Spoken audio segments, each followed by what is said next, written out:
Today we are going to discuss fine structure of hydrogen atom, and this comes under atomic and molecular physics. So discussion will be from the point of view of Ph.D. entrance exams. So I won't be discussing the theory in details. I'll just briefly touch upon the theory, and then I will do a couple of problems so that we can understand the concept. So what is fine structure of hydrogen? So fine structure of hydrogen is like, suppose for hydrogen atom, so you have this is, say, n is equal to 3 level. The principal quantum number is n is equal to 3, and then we have n is equal to 2. There can be a transition from n is equal to 3 to n is equal to 2, and there will be only one wavelength. That is what is expected, but that is not what happens if we resolve this line. If we resolve this line, and what happens? It consists of 7 closely spaced lines. So that is fine structure, and this fine structure of hydrogen atom is mainly due to the spin orbit coupling and relativistic effect. So what happens in spin orbit coupling? In spin orbit coupling, this magnetic field, the magnetic field which is due to the orbital motion of the electron, couples to magnetic moment due to the spin of the electron, and because of this coupling, the degeneracy of states are lifted. The degeneracy of states are lifted. So there will be an energy shift in the various energy levels corresponding to total angular momentum, orbital angular momentum, and spin. So this delta E shift in energy shift, we call it the energy shift due to spin orbit coupling, is given by R infinity. R infinity is the Rydberg constant. Alpha square is the fine structure constant which we had discussed before. Z to the power 4. So Z is the atomic number. This is the principal quantum number, and this is L plus 1 and L plus half and L plus 1. L is the orbital quantum number, and this is to be multiplied by J. J is the total angular momentum quantum number. L we had just discussed, and S is the spin quantum number. So the energy shift of an energy level is dependent on J, L, and S. And there is called one term that is frequently used in spectroscopy. This is term shift. This term shift is delta T. This term shift we are considering for spin orbit coupling. So that is given by this delta E that we just, so this is delta E SO, spin orbit coupling, divided by hc. H is the Planck's constant and c is the velocity of light, and this is the dimension. This thing has a dimension of 1 by length. Okay, so we can express the shift in energy level in terms of term shift also. And then we have the relativistic correction. So relativistic correction, the kinetic energy is actually, this is the total energy minus rest energy. So this gives the kinetic energy, and if we expand this thing, then what we get is we won't be doing the calculation details. We will get the term shift for relativistic correction, and that is equal to r infinity alpha squared z4 by n cubed. N is the principal quantum number. So this depends on the principal quantum number. Then bracket open 3 by 4n, and then we have L plus half. We have L plus half. Okay. So this is the relativistic correction. The total correction will be, the total correction for term shift is delta SO plus delta TR. And if we do the calculation, what we will see is this. So this is the total. So the total correction depends on N and only J. That is the total quantum number. So here J can take the values L minus half or L plus half.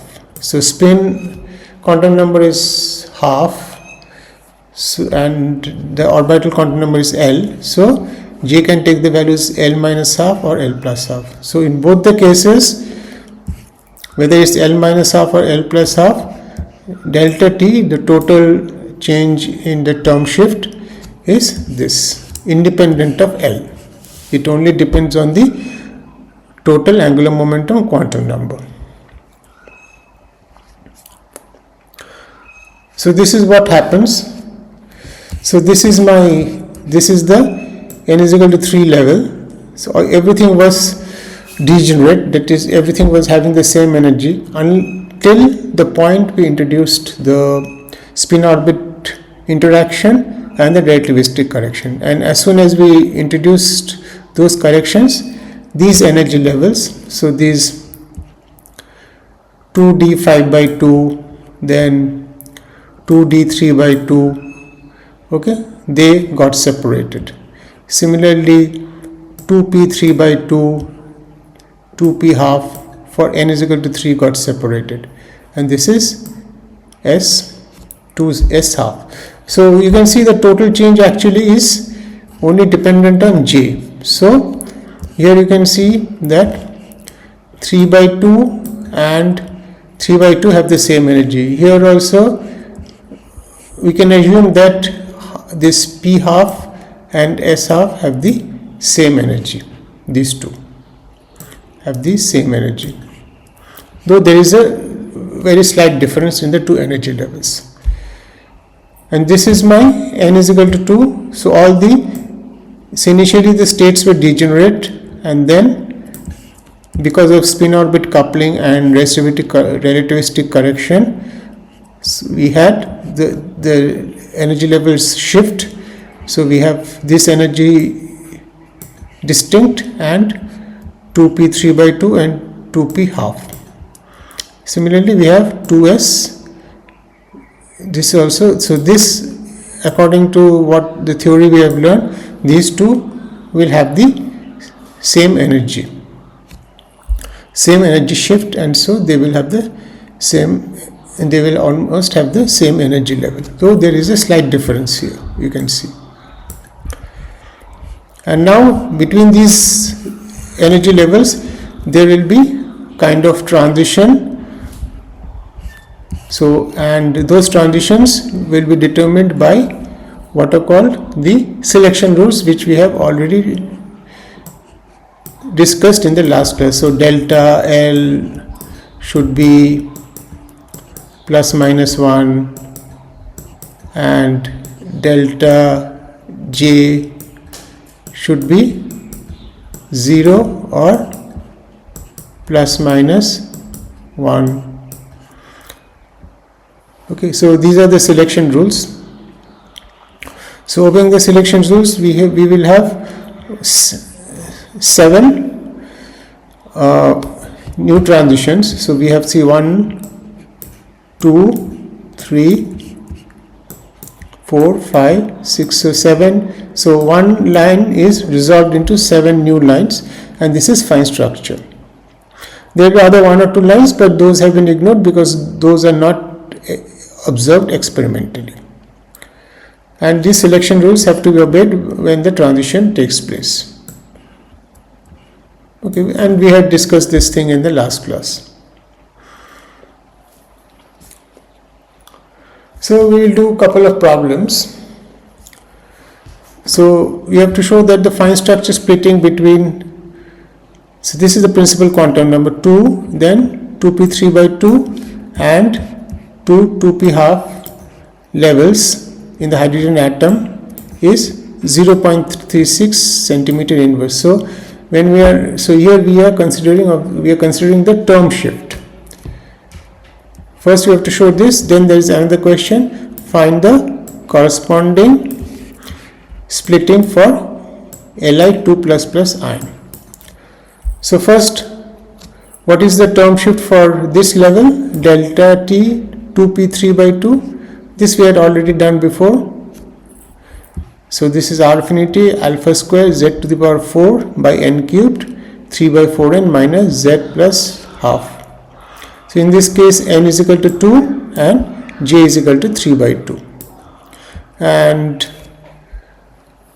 And yeah, so this you have to enter here to find out delta T 2p3 by 2. Similarly, we can calculate delta T 2p half, same expression, R infinity, Rydberg constant, alpha square is the fine structure constant 1 by 137, and this is Z4, so Z is 1 here for hydrogen, n cubed, n is equal to 2 here and j is equal to half. Then we can calculate this. So once we calculate this total splitting term shift will be delta T, so we just take the modulus, delta T 2p half minus delta T 2p 3 by 2, and whatever we get, we should get this answer. Now they have asked to calculate the same thing for lithium ion. So lithium ion, lithium 2++, so this is very easy. So delta T for lithium by delta T for hydrogen is actually, you can see it is proportional to Z to the power 4. So this is actually Z lithium by Z hydrogen to the power 4, and Z hydrogen is 1 and Z lithium is 3. So from there, so delta T you know, so from now 3 to the power 4 you can calculate. So from here you can calculate what is delta T lithium.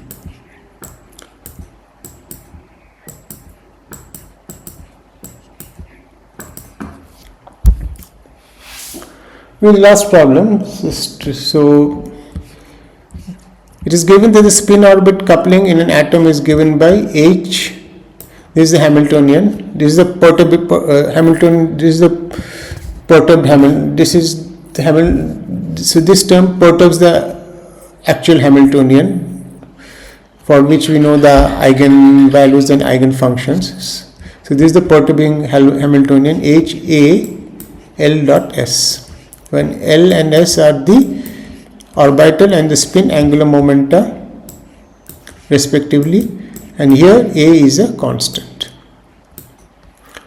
Show that the energy levels of 2p3 by 2 and 2p half are separated by 3 by 2 h bar square in energy units. So we are not considering now term shift, so we are considering things in energy units.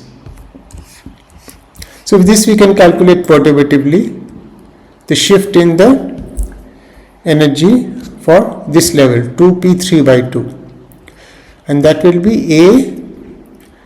So my unperturbed wave function is an eigenfunction of J, L and S, right? Total angular momentum, orbital angular momentum and spin. So L dot S we know can be easily written as J square minus L square minus S square divided by 2. And this directly gives us, so this here what we have is, in this case J is equal to, we have J is equal to 3 by 2 and L is 1 and S is half.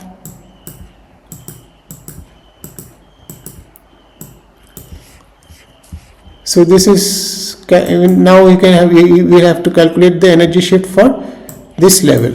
So this level is, for this level we have to use the same expression, and now for this what we have is J is equal to half and L is equal to 1 and S is equal to half, and we can calculate. So whatever it is, we can just use the modulus here. So we are interested only in the shift. We only interested in the shift between the two energy levels. Initially they were degenerate, but once we consider LS coupling as given below, the degeneracy is lost, and this gives us the energy difference between the two levels. So we'll stop here now, and we'll meet soon with the next topic under atomic and molecular physics.